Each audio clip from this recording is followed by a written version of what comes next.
જો તમારે ઉનાળાની આ સિઝનમાં બહારના ગોલા ના ખાવા હોય તો ઘરે આ રીતે ગોલા બનાવી શકાય છે। તો ખાવામાં એકદમ ટેસ્ટી અને હેલ્ધી તો ખરા જ એવા આ ગોલા આજે આપણે તરબૂચમાંથી બનાવવાના છીએ। તો આ સિઝનની અંદર તરબૂચ ખૂબ જ વધારે પ્રમાણમાં મળે છે અને વધારે પ્રમાણમાં આપણે તેને ખાવા પણ જોઈએ। પણ જો તમે નોર્મલ ટ્રેડિશનલ રીતે એમ જ તરબૂચ ખાઈને કંટાળી ગયા હોય અને કંઈક નવું એક્સપેરિમેન્ટ કરવું હોય તો આ તરબૂચ ગોલા જરૂરથી ઘરે એકવાર ટ્રાય કરજો। ખાવામાં એકદમ ટેસ્ટી, શરીરને ઠંડક આપે અને એકદમ નેચરલી જ ગોલા બનીને રેડી થાય છે। તો આના માટે મેં અહીંયા એક મીઠું તરબૂચ પસંદ કર્યું છે અને હવે આ તરબૂચના આપણે આ રીતના મોટા મોટા ટુકડા કરવાના છે।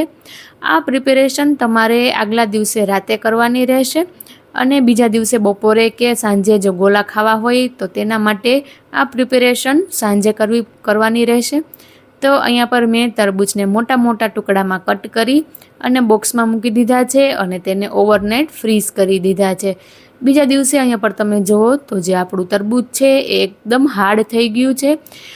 આ બરફની જેમ એકદમ કડક નહીં થાય। તમે ચાકુની મદદથી આ રીતે તેને સરસ રીતે કટ કરી શકો છો।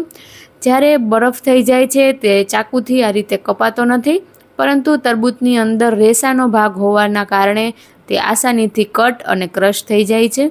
તો હવે મેં એના ટુકડા કટ કરી અને મારે હજી થોડું એવું ફાઇન જોતું હતું એટલે મેં મિક્સરની અંદર આને ક્રશ કરી લીધા છે। ગરમીની સિઝનમાં બાળકો ફ્રૂટ્સ ખાઈને કંટાળી જાય તો આ રીતે તમે ગમે તે ફ્રૂટને ફ્રોઝન કરી તેની અંદરથી ગોલા કે પછી સોરબે કહી શકાય તેવી રીતનું ટેક્સચર બનાવીને આપી શકો છો। તે આરામથી ખાઈ લેશે।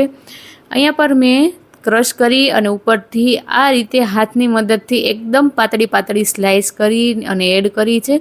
તમે ઈચ્છો તો ખમણીને પણ બનાવી શકો છો। આ રીતે જે હાર્ડ ફ્રૂટ છે તે આરામથી ખમણાઈ જાય છે, પરંતુ આમાં વાર બહુ જ લાગે છે અને આ જે છે તે ફટાફટથી પીગળી પણ જાય છે। જો તમે સહેજ મોટા ટુકડા મિક્સરની જારમાં કરશો તો તેને પીગળતા પણ થોડો ઓછો ટાઈમ લાગશે।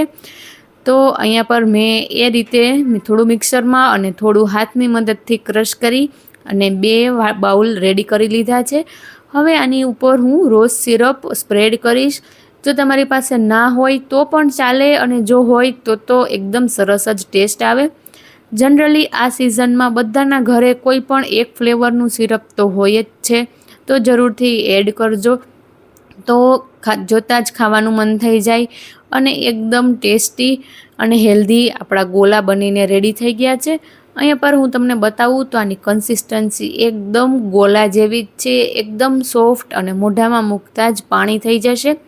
અહીંયા પર મેં સિરપનો ઓછો ઉપયોગ કર્યો છે કારણ કે જે આપણું તરબૂચ છે તે નેચરલી સ્વીટ જ છે। જો ના એડ કરત તો પણ ચાલત, પણ અહીંયા પર મેં થોડા એવા ફ્લેવરને માટે જ સિરપ એડ કર્યું છે। અહીંયા પર તમે જુઓ તો ચમચીની મદદથી આસાનીથી એકદમ સોફ્ટ થઈ જાય છે। તો મારી આજની આ રેસિપીનો આઈડિયા તમને કેવો લાગ્યો એ મને કોમેન્ટમાં જરૂરથી કહેજો અને એકવાર આ જરૂરથી ટ્રાય કરજો।